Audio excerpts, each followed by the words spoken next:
Okay, so welcome to our personal training class. So really this isn't technically for just personal trainers, but the reason why I wanted to label it that way is because we're going to talk about business. So if you are a personal trainer, we're going to talk about kind of social media, how to get clients, stuff like that. So if you're kind of like a regular gym goer, that part might not interest you in regards to personal training business, but it might be something that you can use if you do own your own business. And then also just general information that you find helpful. So we'll go ahead and start today. So our first topic is components of a successful diet with nutrition. So often people kind of present, or I don't know, not everybody, but it's common you'll hear nowadays, like if it fits your macros, everything's calories in, calories out. So if you don't eat 3,500 calories in a week, you'll lose a pound of weight. And it's important that people know it's weight, not fat. So yeah, so that's kind of the first thing we're going to discuss. So, and then, like I recently taught a community nutrition course for Churchill Reed, and that's actually one of the first things we talked about. So yeah, so do you remember what we kind of went through? Like it was calories was number one, so it is important. It's the most important thing in the diet, but it's only one part of the diet. Then so components of a successful diet. Number one being calories. Number two was your percentage of like macronutrients. So I could be eating 2,000 calories, and maybe that's what I need to maintain my body weight. But if it's all from Oreos, I'm not paying attention to like my protein content. I'm just getting all carbs. I'm going to have big fluctuations in energy. I'm not going to have as much muscle tissue because I'm not eating any protein. So it kind of will alter your body composition, not necessarily your weight. So that's a big thing that I always tell my clients with is they're coming to me usually for composition change along with some weight change. Almost no one is purely weight change. And the ones I have that are like people that come to me as a nutrition only and they're having bad blood markers. They have diabetes, they're taking all these medications for blood pressure, and they just need to get 50 pounds off. So even in those scenarios, we're not going to try to take off muscle tissue, but we're not as worried with composition or the way they look. We just got to get that weight off. Right. So, but pretty much everybody listening to this is going to be more in the realm of trying to do composition change. So yeah, so we'd want to pay attention to calories in, calories out to change our weight, and then pretty much the rest of the components deal with body composition, which would be your percentages of macronutrients, so how much fat, carb, and protein you're eating. Then we have meal timing, which I'm a big proponent of, because meal timing also regulates your energy levels throughout the day. And if you feel more energetic, you're usually more positive and you're going to do better on the diet, versus being mopey and tired all the time. You're going to make bad choices and just be a miserable human being. So then number four is the quality of what you eat. That's when it matters whether it's a white potato versus a sweet potato, or whether you're eating Oreos versus potatoes as your carb source. So then usually five, I believe we list as supplements. So where like supplements do help, but they're not as important. So they absolutely are helpful, but am I going to buy a fat burn before I pay attention to my calorie count? No, that's not very intelligent. So and then six is other stuff, whether something's like maybe like blood type diets, like you've heard of those, like certain diet types. So somebody says like, so like for example, that's one of the ones I do run into pretty often is like, I read this article and it said I should do this, and we're like, okay, that's not really that big of a thing. Yeah. So that's kind of the... And I'm not exactly sold on the blood type diets yet. I say people, what they do with that kind of research is they look at people of certain populations who have a certain blood type and say, well, they tend to respond better to this, therefore everybody with this blood type should. Yes. So like I'm kind of, when I hear the blood type diet, I'm like, I think we're nitpicking. They're not, most of the time they're not even looking at their calories. No. Right. Yeah. So the two things I like come with that is like there's generalities. Right. So like you might have everybody like the Atkins diet and stuff like that was popular. So and is it going to work for most people? The reason why a diet like that works for most people is because all of a sudden they're doing a structure to their habits. Right. So they were eating miscellaneously.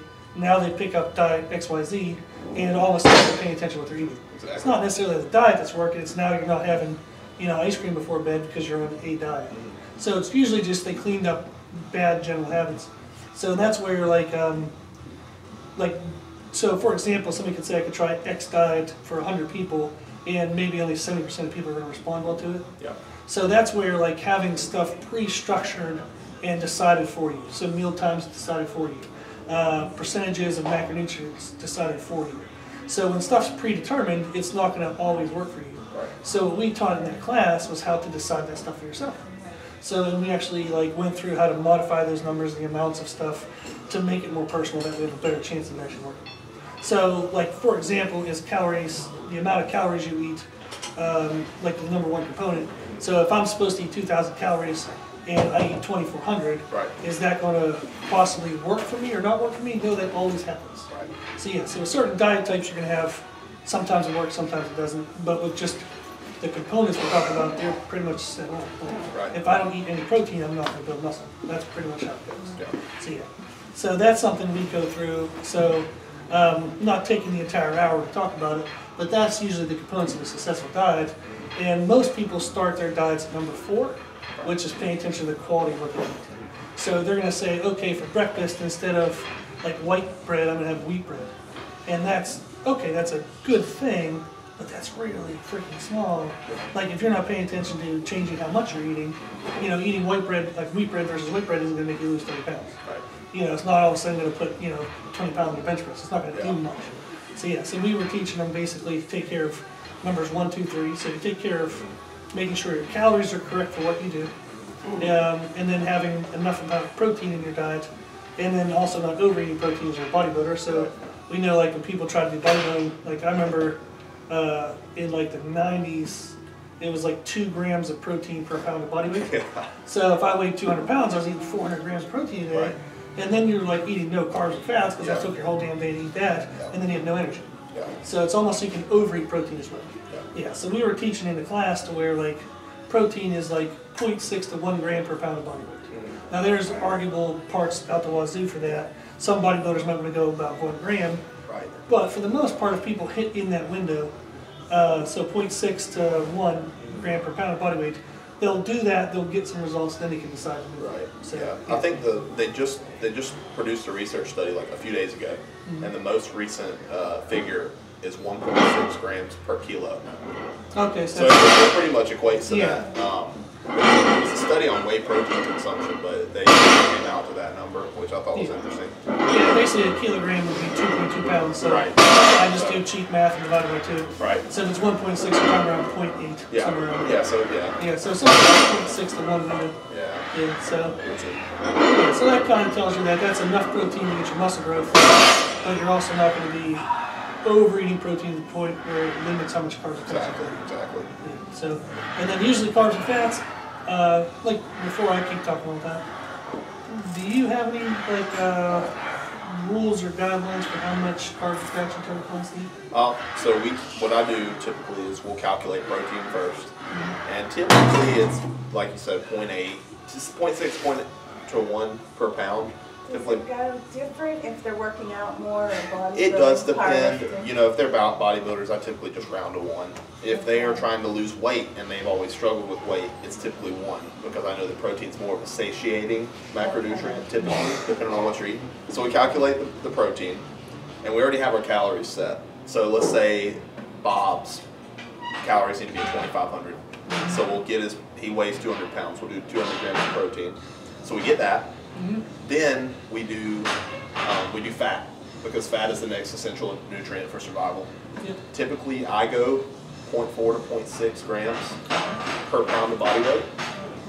Then we'll add the calories from the protein and the fat together and subtract it from 2,500.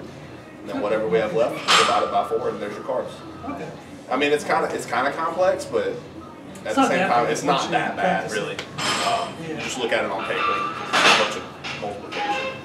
Now, do you have people where there's, it makes sense to have a minimal amount of fat, 'cause Right. fat's necessary Right. for health. Do you have a maximal amount of fat? Like when you said 0.4 to 0.6, what if somebody said, I feel better eating mostly fats throughout the day, Yeah. would you limit how much fat they take? I'm putting you on the spot here.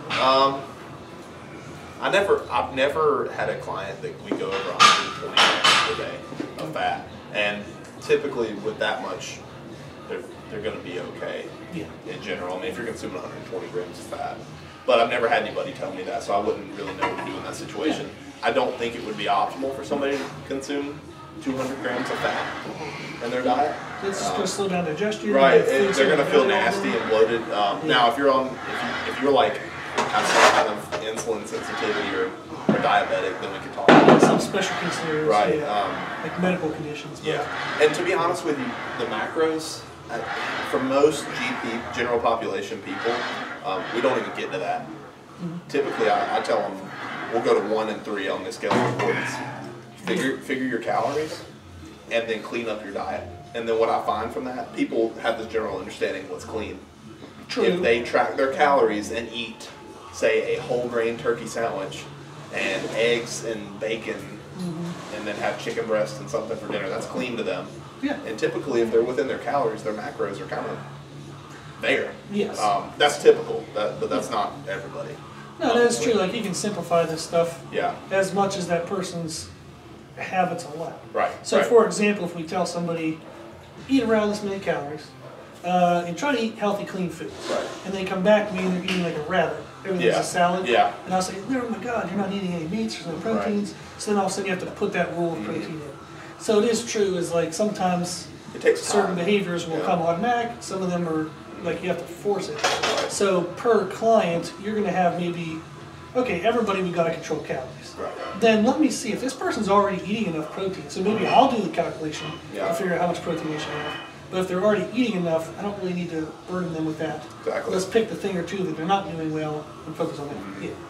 They say they have a glass of wine with dinner every night or every other night. Well, How that's- does that affect? What's your answer towards that? And then I'll give mine. If that's something that they have every single night, I count that as a stable variable.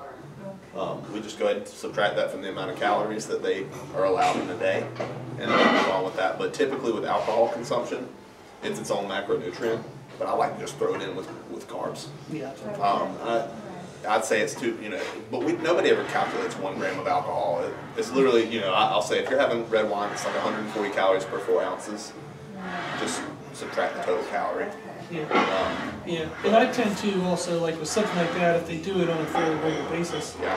I'll say, okay, if you like that glass of wine, and if I tell you not to do that and you just shut down, fine, keep it, Yeah. and let's get everything else right.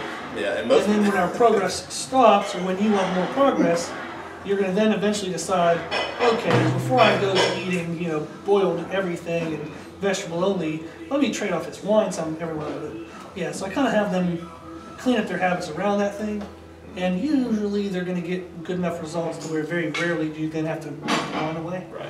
Now, that's always like some people argue, like, is that healthy? Are you promoting health? That's a balance between mental health and physical health. Right. If they find that glass of wine as emotional stress release, are you actually making them healthier by taking that away? Maybe not. Because if they never eat right because they always feel like they have to be taking their wine away, where if we let them have the wine and they eat right around it, they're going to probably do a lot healthier. So, yeah. And depending on the person, it can lead to depending on their psychological state.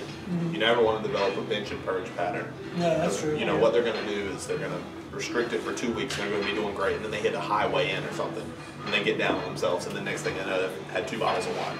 Yeah, if it is their stress Yeah. relief. Yeah.